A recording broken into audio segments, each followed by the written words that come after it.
Good morning, my dear students. Today we will start a new chapter, chapter number 6.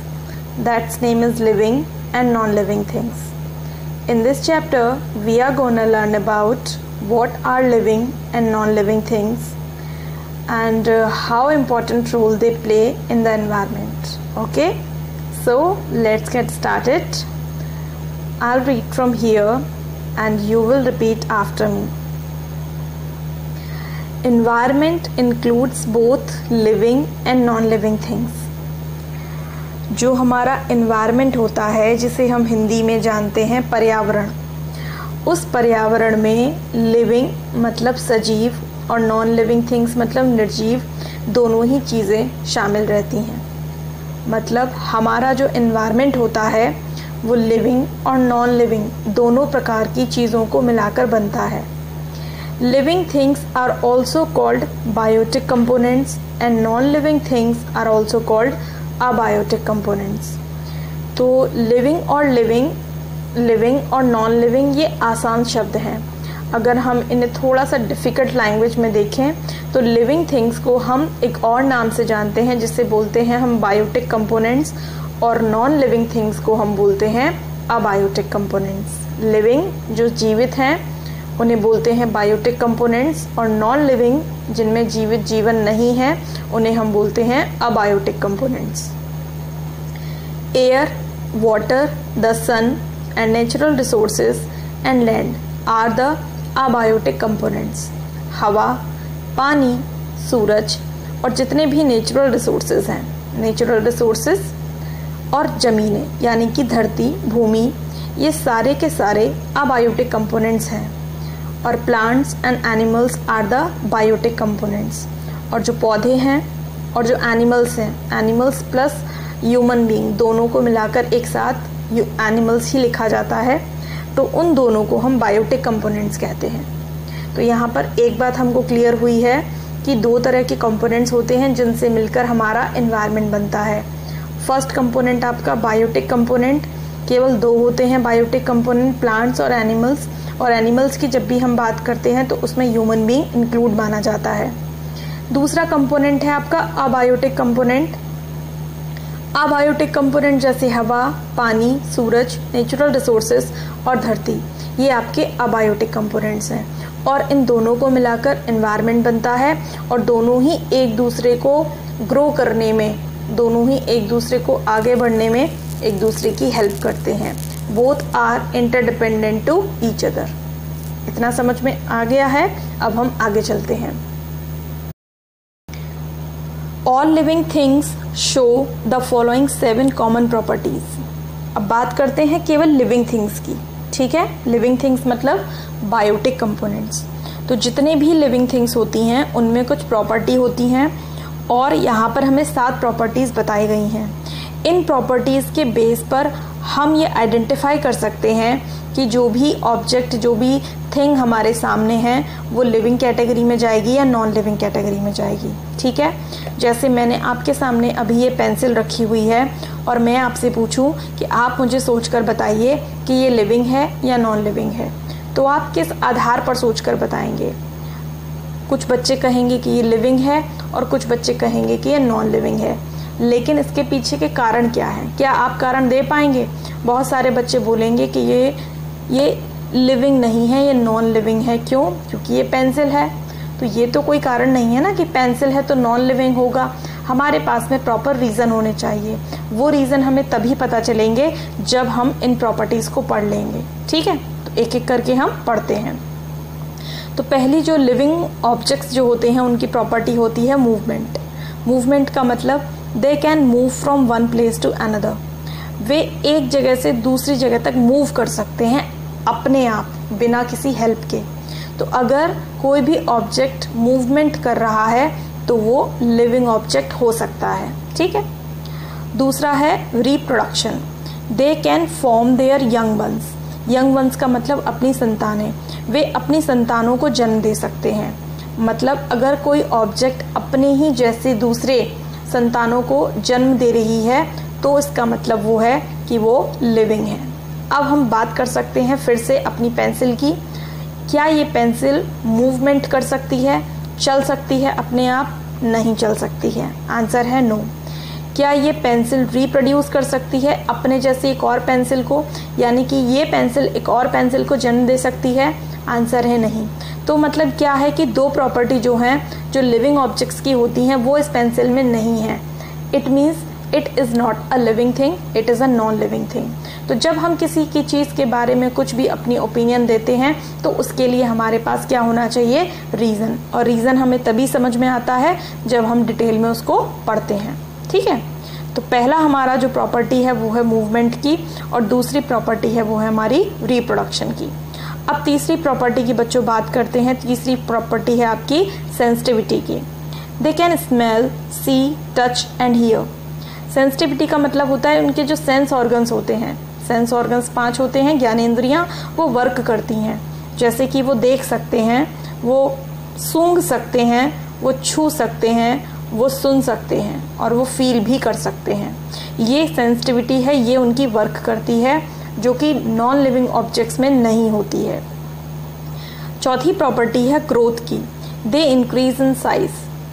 Time to time वो grow करते हैं। पहले वो छोटे होते हैं, फिर बड़े हो जाते हैं, फिर और बड़े हो जाते हैं, और फिर एक निश्चित उम्र तक वो बढ़ते हैं और उसके बाद उनका बढ़ना बंद हो जाता है। तो उनकी ग्रोथ जो है वो होती रहती है। फिजिकली एक लिमिट तक होती है, मेंटली ग्रोथ तो उनकी जीवन भर चलती है। अगला है आपका प्रॉपर्टी नंबर 5, रेस्पिरेशन। रेस्पिरेशन का मतलब आप जानते ही हैं, सांस लेना।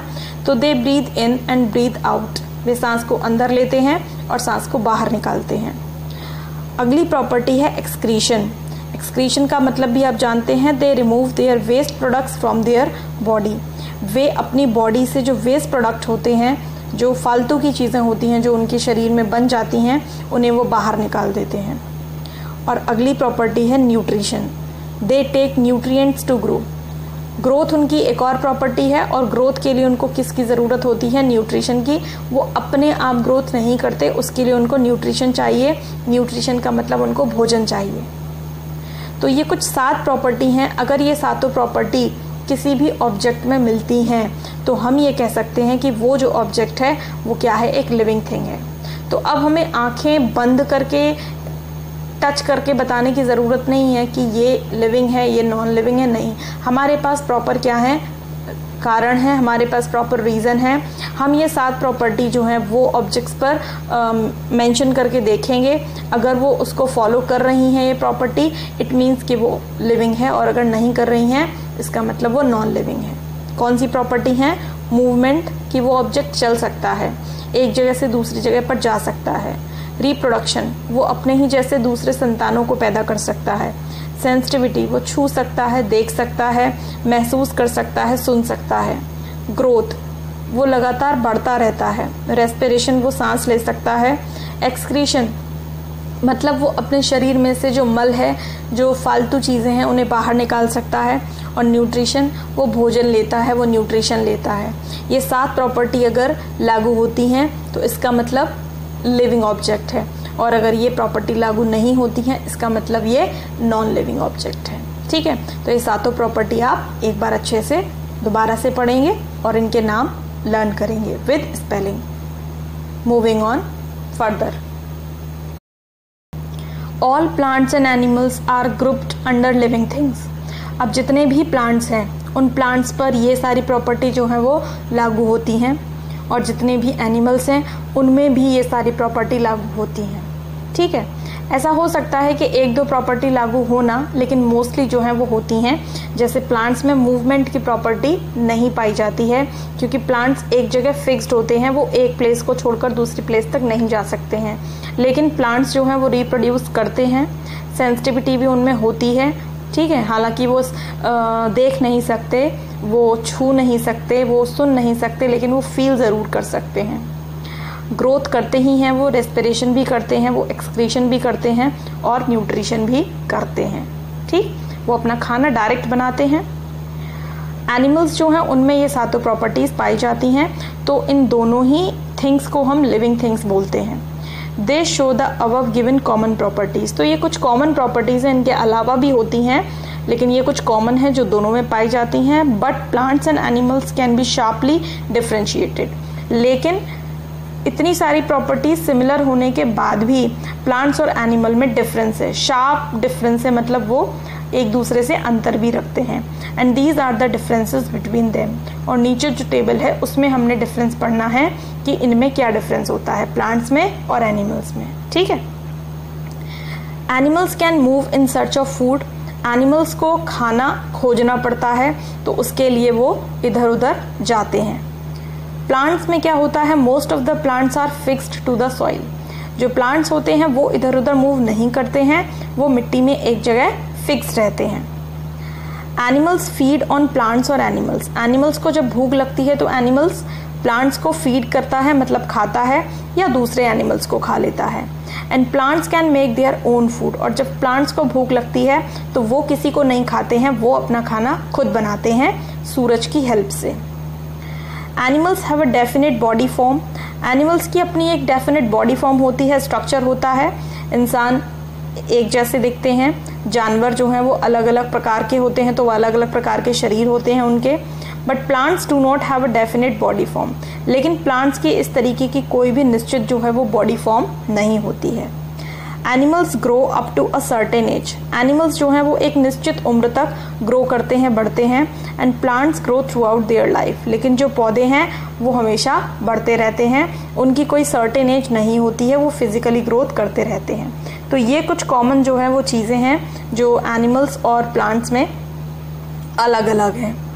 एनिमल्स अलग प्रॉपर्टीज कुछ शो कर रहे हैं और प्लांट्स कुछ अलग प्रॉपर्टीज शो कर रहे हैं, लेकिन जो भी ये दोनों प्रॉपर्टीज शो कर रहे हैं उसके आधार पर हम ये ज़रूर कह सकते हैं कि प्लांट्स और एनिमल्स दोनों ही कैसे हैं, लिविंग ऑब्जेक्ट्स हैं।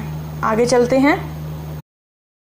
नेक्स्ट हेडिंग है हमारी interdependence of living and non living things. Living और नॉन लिविंग थिंग्स की इंटरडिपेंडेंस। इंटर मतलब आपस में, डिपेंडेंस मतलब एक दूसरे के ऊपर निर्भर रहना, अपनी अपनी ज़रूरतों के लिए एक दूसरे के ऊपर निर्भर रहना। तो वो हम पढ़ते हैं कि कैसे लिविंग और नॉन लिविंग थिंग्स एक साथ रहते हैं और एक साथ अपनी ज़रूरतें पूरी करते हैं। Both the biotic and abiotic components are equally important in the environment. तो अगर हम एनवायरनमेंट की बात करें तो एनवायरनमेंट में चाहे वो बायोटिक कंपोनेंट्स हों चाहे वो अबायोटिक कंपोनेंट्स हों, दोनों ही इक्वली इम्पॉर्टेंस रखते हैं, मतलब दोनों ही बराबर से ज़रूरी हैं। जितना हवा पानी सूरज ज़रूरी हैं, उतने ही हवा पानी सूरज के लिए धरती पर एनिमल्स और प्लांट्स का होना भी ज़रूरी है। तो ये दोनों इंटरडिपेंडेंट हैं। They interact with each other all the time. वे हर समय, ऑल द टाइम मतलब वो हर समय एक दूसरे के साथ इंटरेक्ट करते हैं। इंटरेक्ट करने का मतलब वैसे तो बातचीत करना होता है, लेकिन यहाँ बातचीत करना नहीं है, यहाँ मतलब एक दूसरे के साथ लेन देन करते रहते हैं। बायोटिक कंपोनेंट्स अबायोटिक कंपोनेंट्स के लिए वर्क करते हैं और अबायोटिक कंपोनेंट्स बायोटिक कंपोनेंट्स के लिए वर्क करते हैं। तो इसको कहते हैं इंटरेक्ट करना, मतलब एक दूसरे के साथ इनका संबंध बना रहता है। They depend on each other for survival. वे अपने सर्वाइवल के लिए, मतलब अपनी ज़िंदगी के लिए, अपने जीवित रहने के लिए एक दूसरे पर डिपेंड करते हैं, निर्भर होते हैं। Plants need sunlight, water and air to make food. जैसे प्लांट्स जो कि बायोटिक कंपोनेंट्स हैं, प्लांट्स को जब भूख लगती है तो प्लांट्स को खाना चाहिए। अब खाना प्लांट्स के पास कैसे आएगा? प्लांट्स अपना खाना खुद बनाएंगे, लेकिन खुद कैसे बनाएंगे? बनाने के लिए कुछ तो चाहिए ना। तो जिन चीज़ों की मदद से वो खाना बना रहे हैं वो कौन सी हैं? सनलाइट है, पानी है और एयर है। और ये तीनों चीज़ें कौन से कंपोनेंट्स हैं? ये हैं अबायोटिक कंपोनेंट्स। तो इस तरह से हम देख सकते हैं कि एक बायोटिक कंपोनेंट अपनी ज़रूरत के लिए, अपने सर्वाइवल के लिए किसके ऊपर डिपेंड कर रहा है? अबायोटिक कंपोनेंट्स के ऊपर डिपेंड कर रहा है। Human beings also need water, air and sunlight to grow and live.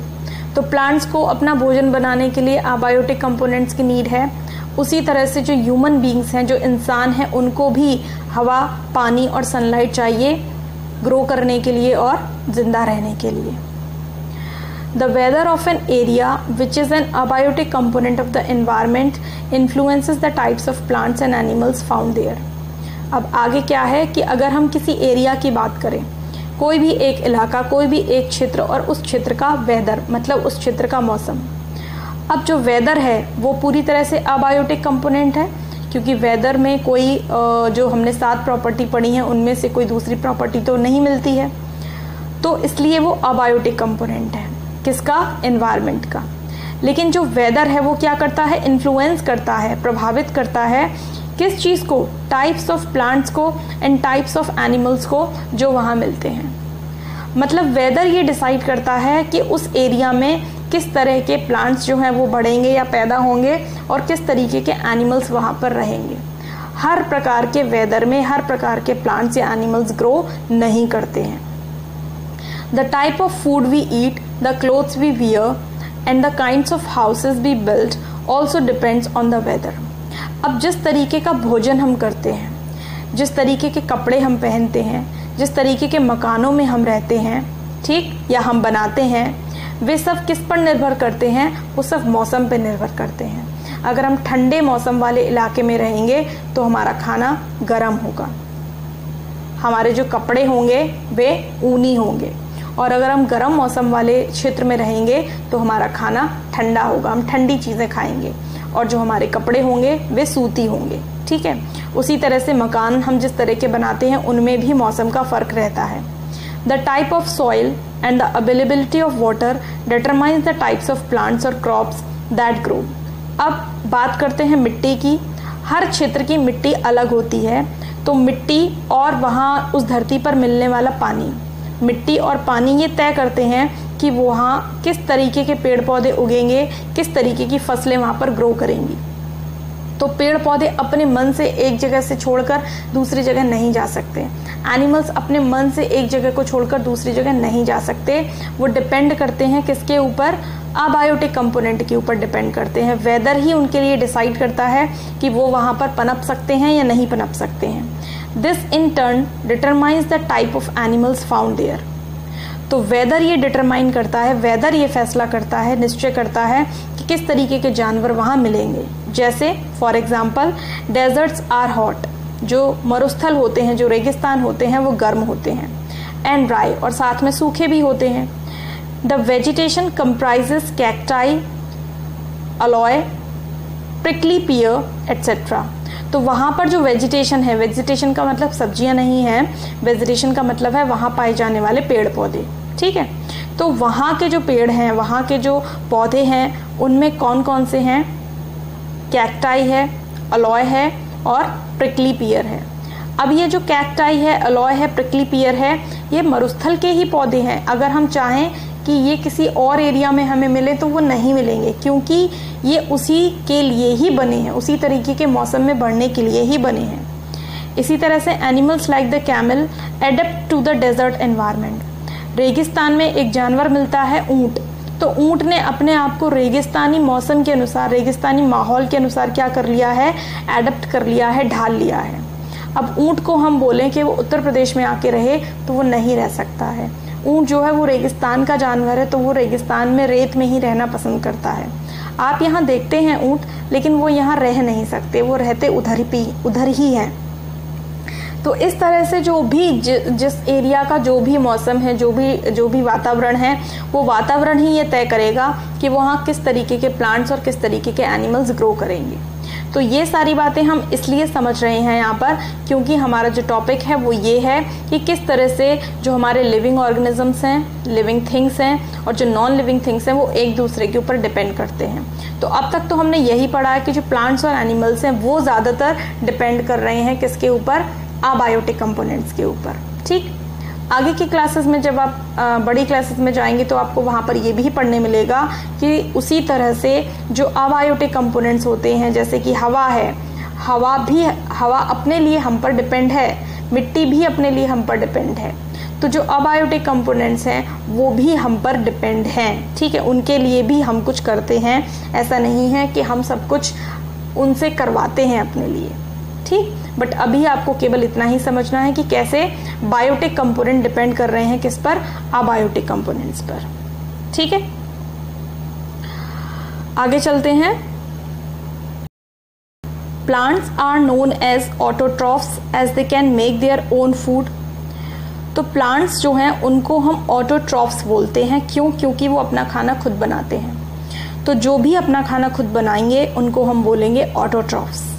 And animals are heterotrophs because they depend on plants and other animals for their food. और animals को हम क्या बोलते हैं, एनिमल्स को हम बोलते हैं हेटेरोट्रॉफ्स। क्यों?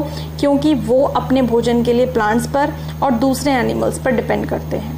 तो अगर हम अपना भोजन खुद बनाते हैं जैसे प्लांट्स, तो उन्हें हम बोलते हैं ऑटोट्रॉफ्स। और जो एनिमल्स हैं जो अपना भोजन खुद नहीं बनाते हैं, उनको भूख लगती है तो वो तो प्लांट्स को खाते हैं या एनिमल्स को खाते हैं। ठीक है, भोजन खुद बनाने का मतलब बच्चों ये नहीं कि मम्मी घर में रोटी पका रही हैं तो खुद ही तो पका रही हैं, नहीं। आप रोटी के पास जाइए तो रोटी में देखिए रोटी बनती किससे है, गेहूं से। और गेहूं क्या है, एक प्रकार का पौधा है ना, जो किसान खेत में उगाता है। तो अगर वो पौधा नहीं उगाएगा तो हम रोटी कैसे बनाएंगे? तो भले ही हम रोटी खुद बना रहे हैं, लेकिन रोटी बन तो पौधे से रही है ना। इसलिए हम बोल रहे हैं कि हम अपने भोजन के लिए किस पर डिपेंड कर रहे हैं, हम अपने भोजन के लिए प्लांट्स पर डिपेंड कर रहे हैं। जबकि प्लांट्स किसी पर डिपेंड नहीं करते हैं। प्लांट्स जो है वो अपना भोजन खुद बनाते हैं, वो अबायोटिक कंपोनेंट्स पर डिपेंड करते हैं, लेकिन किसी और पर डिपेंड नहीं करते।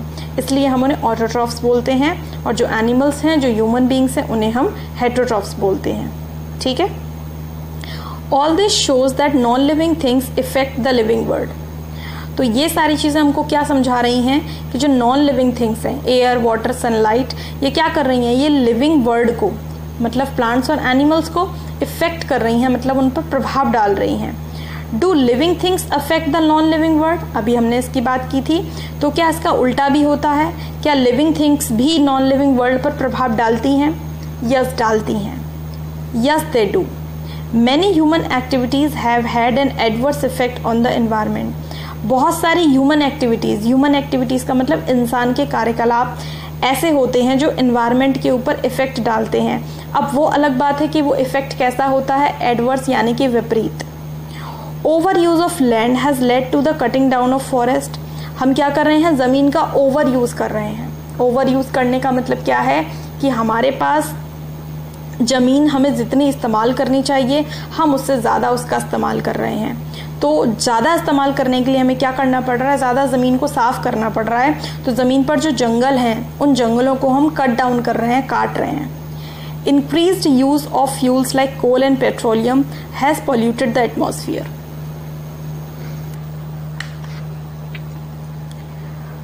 हम बहुत सारा कोल मतलब कोयला और बहुत सारा पेट्रोलियम भी यूज़ करते हैं, और इनके इस्तेमाल से क्या हो रहा है कि जो एटमॉस्फेयर है वो पॉल्यूटेड हो रहा है, यानी कि वो प्रदूषित हो रहा है। Setting up of industries close to water bodies has led to the pollution of water which is harmful for all living things. हमने इंडस्ट्रीज सेटअप की हुई हैं, मतलब हमने कारखाने लगाए हुए हैं। कहाँ पर? वाटर बॉडीज़ जो है हमारी, उनके पास में। जैसे नदियाँ हैं, नदियों के पास में हमने कारखाने लगाए हैं। उन कारखानों से जो गंदगी निकलती है, गंदा पानी निकलता है, वो पानी क्या करता है, नदियों में छोड़ दिया जाता है। तो उससे नदियों का पानी भी प्रदूषित हो रहा है, और जिससे हमारे जो लिविंग थिंग्स हैं, जो पानी में रहने वाले जानवर हैं, उनके लिए खतरा बन रहा है। Just like non living things affect living things also affect non living things. तो जिस तरह से non living things living things को प्रभावित करती हैं, उसी तरह से लिविंग थिंग्स भी नॉन लिविंग थिंग्स को प्रभावित करते हैं। मतलब एक चीज़ दूसरे को अगर हेल्प कर रही है तो दूसरी चीज़ भी पहले को भी हेल्प कर रही है, या हम कह सकते हैं नुकसान कर रही है। मतलब प्रभाव डालेगी, अच्छा डालेगी या बुरा डालेगी वो अलग बात है, लेकिन प्रभाव डालेगी। Therefore, it is important to maintain a balance of nature। इसलिए ज़रूरी है कि जो हमारा एनवायरनमेंट है, जो हमारा नेचर है, उसमें हम बैलेंस बना के रखें, क्योंकि दोनों ही चीज़ों का धरती पर रहना ज़रूरी है। बायोटिक और अबायोटिक कंपोनेंट्स दोनों ही इस धरती पर होने चाहिए। किसी भी एक कंपोनेंट को हम हमेशा के लिए ख़त्म नहीं कर सकते, वैनिश नहीं कर सकते हैं। अगर लिविंग थिंग कंपोनेंट का जो परसेंटेज है वो बढ़ जाएगा तो भी हमारा संतुलन खराब होगा, और अगर नॉन लिविंग थिंग्स का जो परसेंटेज है वो बढ़ जाएगा तो भी हमारा संतुलन खराब हो जाएगा। तो जो धरती बनी है, जो सृष्टि की रचना हुई है, उसमें फिक्स्ड है कि लिविंग ऑब्जेक्ट इतना होना चाहिए और नॉन लिविंग ऑब्जेक्ट इतना होना चाहिए। अगर हम उसमें छेड़खानी करने की कोशिश करेंगे, चेंजेस लाने की कोशिश करेंगे, तो हमारा सिस्टम खराब हो जाएगा। जो आज हो रहा है, और जो आज हो रहा है उसी का परिणाम ये है कि हम आजकल इतनी सारी चीज़ों से गुजर रहे हैं ना, महामारियों से गुजर रहे हैं, बाढ़ आ रही हैं, आतंकवाद हो रहा है, ठीक है, ज्वालामुखी फट रहे हैं, और भी पता नहीं तमाम इतने सारे चीज़ें, इतने सारे इंसिडेंट जो हैं वो दुनिया भर में चल रहे हैं, जिससे कि इंसान के जीवन में त्राही त्राही मची हुई है। इंसान का जीवन बहुत परेशान हो चुका है। क्यों? क्योंकि हम छेड़खानी करने की कोशिश कर रहे हैं, हम नेचर का बैलेंस बदलने की कोशिश कर रहे हैं, जो कि हमारे बस में नहीं है। तो ये हमें नहीं करना है। तो आज के लिए चैप्टर में बस इतना ही। एक बार रीडिंग आप फिर से लगाइएगा। आपकी एज के लिए भी चैप्टर आपके लिए थोड़ा सा मुश्किल है, पर आपको एक बार समझ में आने लग जाएगा तो फिर आपके लिए ईजी हो जाएगा। Okay, so till then take care, bye bye.